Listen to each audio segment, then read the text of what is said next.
Story. In the quiet village of Spring Hollow, everything bloomed as if touched by magic.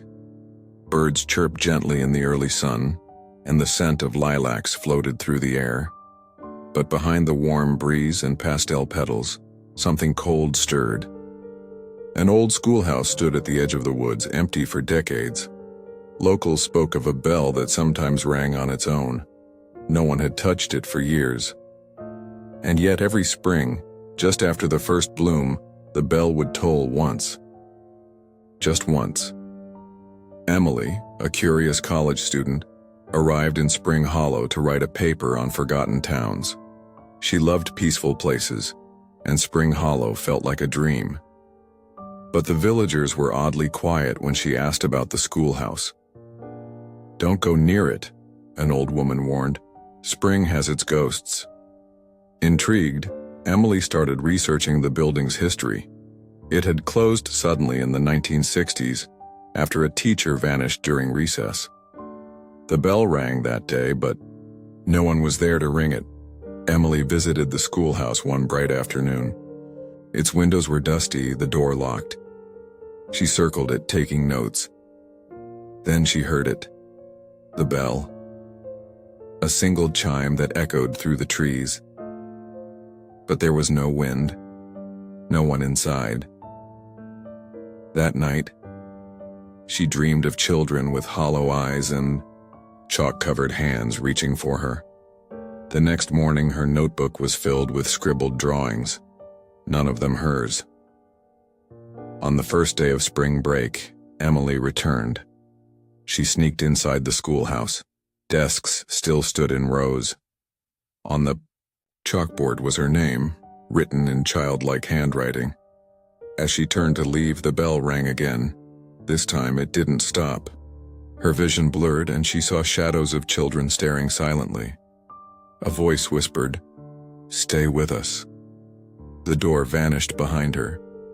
Outside, the village heard the bell toll endlessly. But no one went near. Spring Hollow now avoids the schoolhouse. The bell still rings each year, sometimes twice. Emily's car remains parked by the trail, untouched. Her notebook, once blank, lies in the library, now filled with stories of children who never left class. And every spring, the children of Spring Hollow still wait for the next visitor to join their eternal recess. Story. Spring brought color back to the town of Evershade. Trees turned green again, and flowers painted the streets with life. But on the edge of town, a large greenhouse stood in silence. During the day, it looked abandoned. But at night, strange lights glowed inside, and neighbors heard something, growing, something not quite plant. Mason, a young botanist, moved to Evershade for a quiet job. He loved plants, especially rare ones. When he heard about the abandoned greenhouse, he felt drawn to it. Locals said it belonged to a gardener who disappeared decades ago. People claimed to see vines moving on their own and flowers blooming under moonlight. Mason laughed it off and decided to explore. Mason entered the greenhouse one dusk. Dust covered everything but the plants. They were alive, fresh, vibrant. Some species he didn't recognize. He returned every night. The plants seemed to welcome him. One night he found a journal. It spoke of experiments, plant-human hybrids, grown through moonlight and silence. Then he noticed something in the reflection. A flower with a human eye. The greenhouse changed. It no longer let him leave, easily. Vines curled near his feet. Doors creaked closed behind him. He stopped leaving. Townsfolk noticed he'd vanished.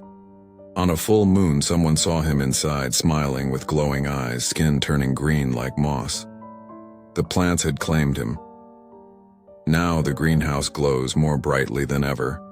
People say it breathes at night, and if you get too close, you might hear Mason humming, a soft tune lost in leaves. Spring in Evershade always smells too sweet, like flowers with secrets buried in their roots. Story 3. It was the first spring shower in Pinebridge. Kids played in puddles and the air smelled of wet soil. But near the bridge at the end of town, people started seeing her. A young girl in a white dress, soaking wet, just standing and staring at the river. Sam, a high school teacher, walked the same path every day. He noticed the girl one morning standing by the railing. When he blinked, she vanished. He asked around. Some said she drowned there years ago.